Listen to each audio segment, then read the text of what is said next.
2.5 லட்சம் முதல் 5 லட்சம் ரூபாய் வரை வருமான வரி 10% இருந்து 5% குறைத்து வருமான வரித்துறையில் செய்யப்பட்டிருக்கும் மாற்றத்தை வரவேற்பதாக நடுத்தர வர்க்கத்தினர் கூறியுள்ளனர். விலைவாசி உயர்வு உள்ளிட்ட சூழல் இருப்பதால் 5 லட்சத்திற்கும் கூடுதலாக வருமான வரியை குறைத்திருக்கலாம் என்றும் கருத்து தெரிவித்துள்ளனர். சென்னை மேற்கு மாம்பலத்தைச் சேர்ந்தவர்கள் சுரேஷ், ரமேஷ் சகோதரர்கள். கடந்த 10 ஆண்டுகளாக மளிகை கடை நடத்தி வரும் இவர்கள் 2.5 லட்சத்திலிருந்து 5 லட்சம் வரை வருமானம் இருந்தால் 5% வரி குறைக்கப்படும் என 2017-2018 ஆண்டிற்கான நிதிநிலை அறிக்கையில் அறிவிக்கப்பட்டுள்ளதற்கு வரவேற்பு தெரிவிக்கின்றனர். மாதத்தில் ஒரு 30,000 சேவிங் பண்ணோம்.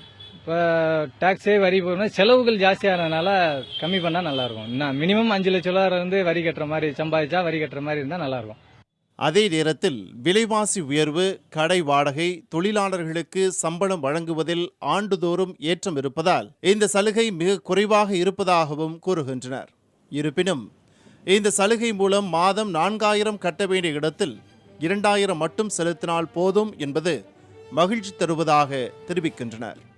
சம்பளம் ஜாஸ்தியாக தான் கேட்குறாங்க. இதனால் வந்துட்டு எப்படின்னா அது எந்த அளவுக்கு போகுதுன்னு சாத்தியப்படுதுன்னு தெரியல. ஆனால் வரவேற்கக்கூடிய விஷயம்தான். 10%லேருந்து 5% கொண்டு வந்திருக்காங்க. இருந்தாலும் எங்களை மாதிரி சின்ன வியாபாரிகளுக்கு அதையும் கம்மி பண்ணால் நல்லா இருக்கும்னு என்னுடைய கருத்து. வருமான வரி விதிப்பில் மத்திய அரசு செய்துள்ள மாற்றம் வரவேற்கத்தக்கதாக இருந்தாலும் பிள்ளைகளின் படிப்பு, வீட்டுச் செலவு, முதியோர் மருத்துவ செலவு உள்ளிட்டவை நாளுக்கு நாள் அதிகரிப்பதால் கூடுதல் வரிச்சலுகையை அறிவித்திருக்கலாம் என்பதும் பலரது எண்ணமாக இருக்கிறது. 17-18 ஆண்டிற்கான பட்ஜெட்டில் மத்திய அரசு அறிவித்திருக்கக்கூடிய இந்த வரிச்சலுகை தங்களை போல் நடுக்குடும்பத்தினருக்கு சாதகமாக இருந்தாலும் இந்த உச்சவரம்பை 5 லட்சத்திற்கு மேற்பட்டு வருவாய் இருக்கக்கூடியவர்களுக்கு பொருத்தமாக இருக்கும் என்று அவர்களது கருத்தாக இருக்கிறது. ஏனென்றால் தங்களை போல நடுத்தர குடும்பத்தினருக்கு அடிக்கடி ஏற்படக்கூடிய செலவுகளும் அதற்கு அடுத்தபடியாக வரக்கூடிய சேமிப்புகளும் இதன் மூலமாக பெரிய அளவில் பூர்த்தி அடையாது என்பது இவர்களது கருத்தாக இருக்கிறது.